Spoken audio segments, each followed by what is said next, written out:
பத்தி நினைக்கணும் தேவையில்லை. அதே மாதிரி மற்றவங்க பண்ற குறைகளை நீ எடுத்து சொல்லணும் தேவையில்லை. இப்ப நம்ம ஒருத்தரை பத்தி குறை சொன்னோம்னா அந்த குறை சொல்றவங்களுடைய முன்னேற்றத்தையும் அது தடுக்குது, நான் சொல்ற என்னையும் அது தடுக்குது, என்னுடைய முன்னேற்றத்தையும் அது தடுக்குது. அதனால நம்ம எண்ணங்களுக்கு வந்து நிறைய பவர் இருக்கு. நம்ம அந்த பாசிட்டிவ் வேல கொண்டு போகணும். சும்மா வெட்டி பேச்சுலாம் வச்சுக்க கூடாது, அதெல்லாம் தவிர்க்கணும் அப்படின்னு சொல்றாரு. இப்போ நிறைய இடையூறுகள் பத்தி பார்த்தோம். எண்ணங்கள் இப்படி நிறைய வந்துருக்கும் போது சில நேரத்துல என்ன பண்ணுவோம், நம்ம வந்து சாதாரண மனித உடல்ல தான் இருக்கும். இதுல நோய் வர்றது அது கூட ஒரு இடையூறு தான். இப்போ அதுக்கும் அவர் என்ன சொல்றாருன்னா, நோய் ஏற்படலாம், அந்த நோயுமே தடுக்கிறதுக்கு தெய்வ சக்தி உனக்குள்ள இருந்ததுன்னா அதுவே அதை சரி பண்ணிக்கணும். இந்த ஸ்தூல உடலுக்காக நீ மருந்து மாத்திரைகள் அப்படி சாப்பிடணும்னா சாப்பிட்டுக்கலாம். அந்த மருந்து மாத்திரைலாம் ஒரு ஸ்தூல சாதனங்கள் தான். அதுக்கு பின்னாடியும் இறைவனுடைய சக்தி இருக்கு. அது இருந்தாதான் உனக்குள்ள வேலை செஞ்சு உன்னுடைய நோயை அது குணப்படுத்த முடியும் அப்படின்னு சொல்றாரு. இது எல்லாமே இடையூறுகள் மற்றும் முன்னேற்றத்துல அவர் அரவிந்தர் குறிப்பிடுறாரு.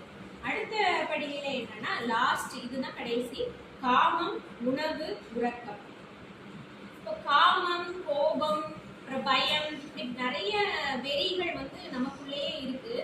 நம்ம என்ன பண்ணுவோம் அப்படின்னா, யார்கிட்டையுமே எனக்கு எந்த உணர்வுமே கிடையாது அப்படின்னு யாராலையுமே சொல்ல முடியாது. நம்ம வந்து என்ன பண்ணுவோம்னா அதை அடக்கி வச்சிருப்போம். அதை செயல் வடிவில் காட்டாம அதை உள்ளுக்குள்ளேயே தடுத்து நிப்பாட்டி வச்சிருப்போம். அரவிந்தர் என்ன சொல்றாருன்னா, அதை வெளிக்காட்டாம நீ உனக்குள்ளேயே தடுத்து வச்சிருக்கிறது கூட அதுக்கு மேல ஏறி நீ உட்கார்ந்து இருக்க மாதிரி. அது உனக்குள்ள இருக்கத்தான் செய்யுது. நீ இந்த நேரம் அதை நீ வெளிக்காட்ட மாட்டேங்கான அது உனக்குள்ள இருக்கு. நீ என்ன பண்ணணும் அப்படின்னா அதை கம்ப்ளீட்டா உன்னை விட்டு வெளியே கொண்டு வந்து அதை அகற்றிடு அப்படின்னு சொல்றாரு. அப்போ அதெல்லாம் அகற்றணும் அப்படின்னா அகைன் அவர் என்ன சொல்லுவாரு, தெய்வ சக்தி.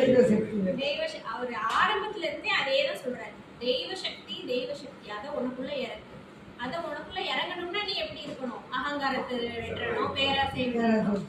அதேதான் ஆரம்பத்துல ஆரம்பிச்சு இப்ப லாஸ்ட் வரைக்கும் எல்லாத்துலயுமே அவர் இதே பாயிண்ட் தான் ரிப்பீட் பண்ணிட்டே இருக்காரு. அதுதான் ஃபாதர் அலோன் எக்ஸிஸ்ட். பகவான் சிம்பிளா முடிச்சிட்டாரு, ஃபாதர் அலோன் எக்ஸிஸ்ட். அவரை நம்ம நினைச்சா எல்லாமே இதாயிடும். நம்ம வந்து என்ன பண்ணுவோம்னா இந்த மாதிரி ஒரு எண்ணங்கள் வரும்போது நம்ம அது கூடயே போராடிக்கிட்டே இருப்போம்.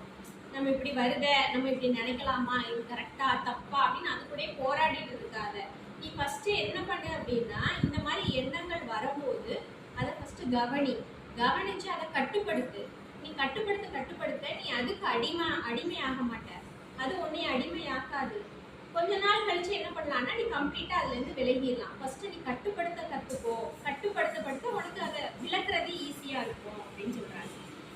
யோக மரபு